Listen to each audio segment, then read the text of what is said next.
beats.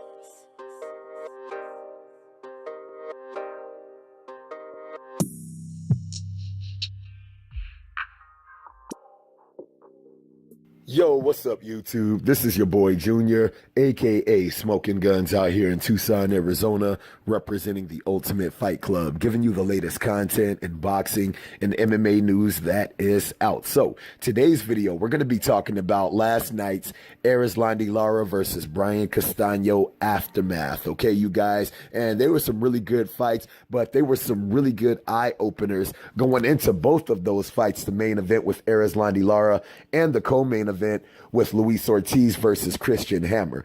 And we're going to go over that LUIS ORTIZ versus Christian Hammer fight first. It was a really good fight where LUIS ORTIZ really displayed what he can do going into this fight. But at the same time, it really exposed LUIS ORTIZ and some of his flaws and weaknesses also. And going into that fight, he literally ran away with the fight, man. He friggin' beat the friggin' brakes off of Christian Hammer. And early on in the fight, he friggin' hurt Christian Hammer a few times in that damn fight in the early rounds. And the only thing that I didn't like is when he first hurt Christian Hammer, he didn't accelerate that gas pedal to try to get his ass up out of there, because I think he really could have got his ass up out of there if he would have mixed up his shot selection a little bit more, working the body to the head, because that was the one thing that was really surprising me about LUIS ORTIZ. And it's not that he wasn't going to the body, but to me, I don't think that he was going to the body enough, just for the simple fact is the matchup with Christian Hammer,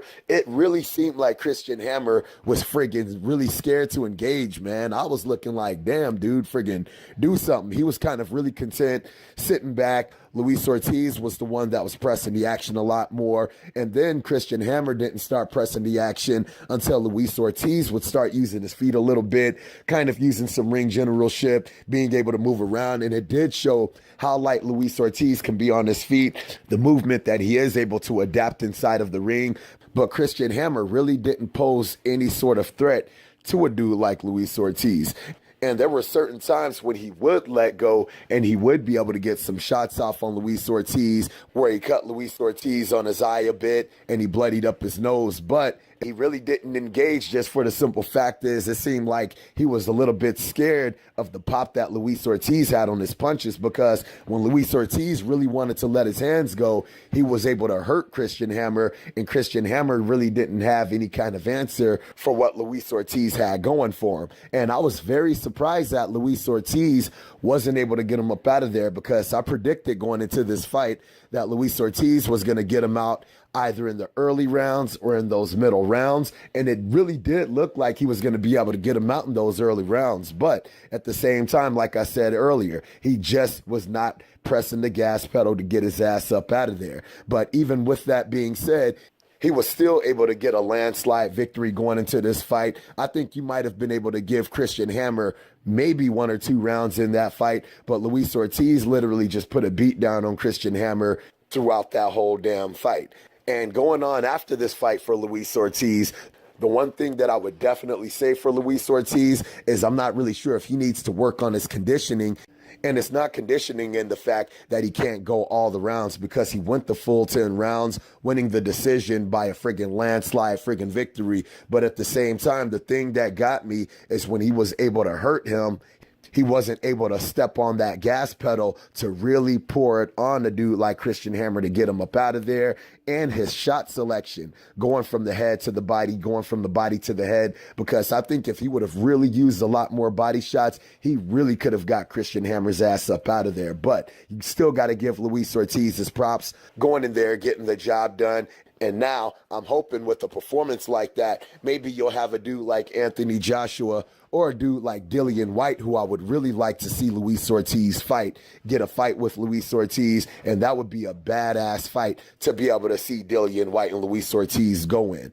Now, going into the main event with ERISLANDY LARA and friggin' BRIAN CASTANO, this fight pretty much went like I knew it would go. And I knew that BRIAN CASTANO was going to be a friggin' beast going into that fight because I've seen him fight before, and the dude is no friggin' joke, man. The dude, he friggin' go. And he went up in that ring, and he pretty much did what I expected him to do. He went straight at ERISLANDY LARA, wasn't backing down. He was pressing ERISLANDY LARA the whole friggin' time, but ERISLANDY LARA pretty much did what I knew that he was going to be doing, was using the ring generalship, using his footwork, picking off his shots, and going into that fight, dude, I actually thought ERISLANDY LARA edged that fight out just by landing the more effective, landing the cleaner shots in that fight, because BRIAN CASTANO, he was missing a lot, but at the same time, he was the one pressing the action in that fight, getting off a lot of good shots, going from the head to the body, going from the body to the head, but it still seemed like ERISLANDY LARA was able to land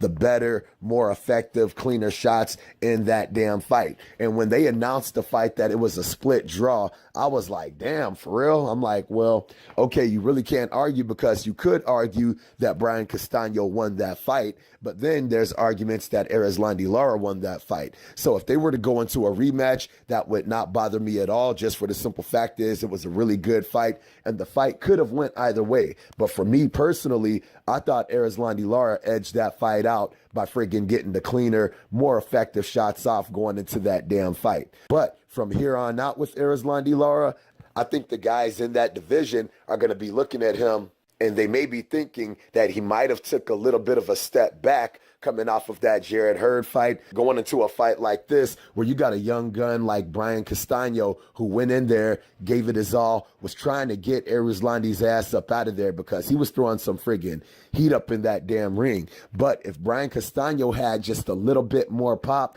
had a little bit more power, I think he could have got Lara's ass up out of there if he had a little bit more pop. But it is what it is. It was a split draw, and I can definitely see in these two meeting in the future to try to get that controversial draw out of the way and seeing who was the real winner in that damn fight. All right, you guys. So I hope you guys like the video. If you guys like the video, make sure to hit the like button. If you're not subscribed, make sure to subscribe to the channel. And if you guys have any kind of questions, any kind of comments, hit me up in the comment section and I'll be sure to hit you guys up. All right. So I hope you like the video. Holla at your boy.